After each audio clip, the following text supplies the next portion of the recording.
I have found through these 8 years of working with cancer patients is that many times the patients do not know what to ask their oncology doctors when they go to the appointments, and many times because of fear, the patient doesn't really want to get involved at the beginning, and sometimes it's the job of the caregiver. Yeah. But I want you to help us understand what are some important questions that the patient or caregivers or both should ask their oncology doctor. I think this is a great question, and I've noticed that problem before where people do not understand what exactly their diagnosis is, quite frankly. What is their prognosis? What exactly the treatment is, the adverse reaction, especially with chemotherapy and radiation therapy. A lot of people don't even think about that. They think they just have the treatment and everything will be done. And then they're left to deal with many, many adverse reactions. So those are probably the most important questions that you should ask your doctor.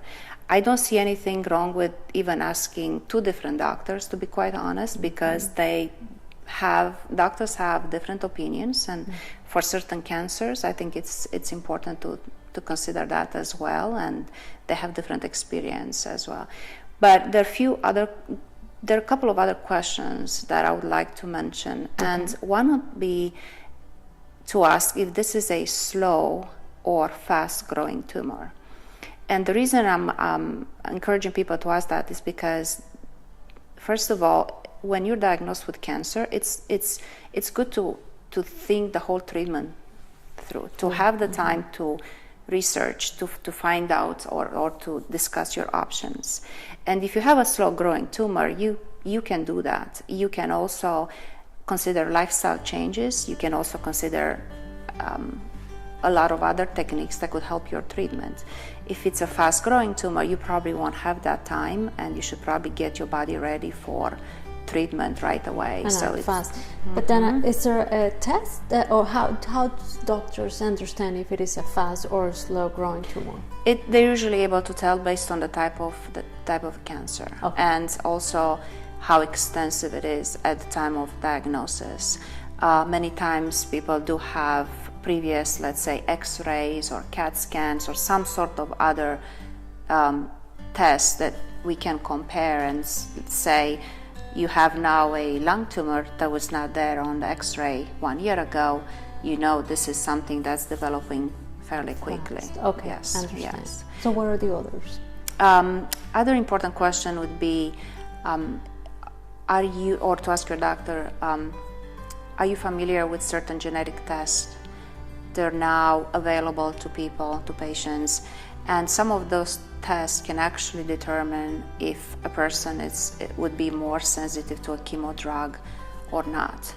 There are also genetic tests that might help family members determine their risk. So it's a good idea to consider that and ask the doctor if they're familiar with this test, or if not, to look for other resource for somebody who actually knows that.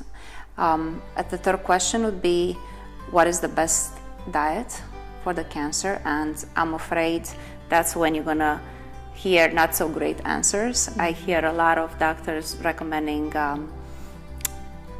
unfortunately, a lot of the unhealthy foods, and I think that's something that we need to educate people on. The nutrition is really important for healing process, and in fact not just for the healing, but rather for reducing the risk of having any further illness in the future.